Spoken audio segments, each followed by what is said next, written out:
আর এই জায়গাটাতেও হচ্ছে অনেকে আবার ভুল করে কি ভুল করে, অনেকে x plus one whole square থাকলে এইভাবে লেখার চেষ্টা করে, যেহেতু ব্র্যাকেটের বাইরে এই যে পাওয়ার আছে আমার 2 3 থাকতে পারে, যেটাই থাকুক, অনেকে মনে করে এই পাওয়ারটা এই দুইটার উপরে যেহেতু আছে এই যে আমি বসাই দিলাম, এরকম মনে করে। ঠিক আছে, মানে দুটো পদের উপরে কিন্তু এই যে সিঙ্গেল সিঙ্গেল ভাবে পাওয়ারটাকে নিয়ে আসে না, এটা ভুলও করা যাবে না। এটা কিন্তু দেখো মারাত্মক একটা ভুল।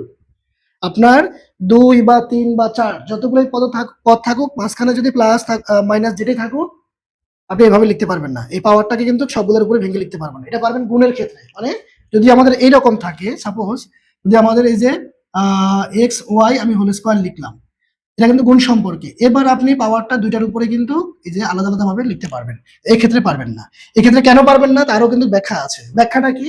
ব্যাখ্যাটা হচ্ছে দেখেন, এ প্লাস বি হোল স্কোয়ার এটা সমান যদি আপনি লেখেন এ স্কোয়ার প্লাস বি স্কোয়ার, হ্যাঁ, সমান চিহ্ন যদি লেখেন, তাহলে দুটো পক্ষ কিন্তু এক হবে না।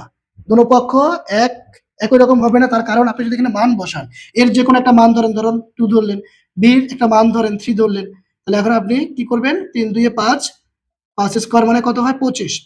এই পাশে আসেন, এই পাশে আপনি এই যে 2 স্কোয়ার, যেহেতু বি এর মান হচ্ছে আমার 3 স্কোয়ার, তাহলে কত পাচ্ছেন, 2 দুগুণা 4, 3 তিরিকে 9, 9 তাহলে কত 13। তাহলে কি আপনি যে সমান চিহ্ন বলেছেন এটা কি সমান হয়েছে?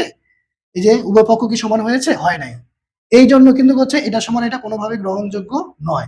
গ্রহণযোগ্য কোনটা? গ্রহণযোগ্য হচ্ছে আপনার এটা, a plus b whole square সমান যখন আপনি সূত্র প্রয়োগ করবেন square plus 2ab plus b square, তখন কিন্তু গ্রহণযোগ্য। এবার যদি আপনি মান বসান, দেখেন এখানে আমরা কত পেয়েছিলাম, 2 আর 3 ধরে 5 স্কোয়ার করে 25 পাইছি আমরা বাম পক্ষে। এবার আসেন এখানে আমরা সমান পাবো, এ স্কোয়ার মানে কি 2 স্কোয়ার 2, তারপরে এখানে এর মান কত ধরেছি, এর মান ধরেছি আমরা 2, তাহলে 2 বসান, তারপরে বি এর মান ধরেছি আমরা 3 প্লাস এই যে 3 স্কোয়ার।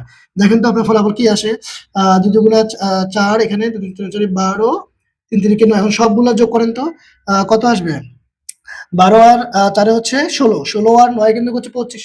তার মানে দেখেন এই যে বাম পক্ষ ডান পক্ষ কিন্তু মিলে গেছে, ফলে এইটা কিন্তু গ্রহণযোগ্য। আপনার 2 পদ বা 3 পদের উপরে হোল স্কোয়ার থাকলে আপনাকে সূত্র প্রয়োগ করতে হবে 100%, এইটা গ্রহণযোগ্য। এজন্য আমরা বলি এটা সমান সমান এটা, কিন্তু এইটা সমান এটা কোনোভাবেই গ্রহণযোগ্য নয়, এজন্যই এটা লেখা যাবে না। তো অনেকে এই জিনিসটা কিন্তু ভুল করে, অনেক ভালো ভালো স্টুডেন্ট অনেকে এই জিনিসটা জানেও না, লিখে দেয় কিন্তু, বা টিচারে মানে এটা থেকে সূত্র প্রয়োগ করে বা মানে শিখে আসছে যে 2 পদের উপর হোল স্কোয়ার মানে আমার এখানে বর্গের যে 2 পদের সূত্রটা প্লাস থাকলে প্লাস, মাইনাস থাকলে মাইনাস, এটা প্রয়োগ করে দেয়। এটা শিখে আসছে, প্রয়োগ করে দেয়, কিন্তু আসলে এটা থেকে মানে এটা কেন গ্রহণযোগ্য আর এটা কেন গ্রহণযোগ্য নয় এটা বুঝতেই চায় না বা এটা চিন্তাও করে না। ঠিক আছে, এটা একটা মারাত্মক ভুল। তো যার কারণে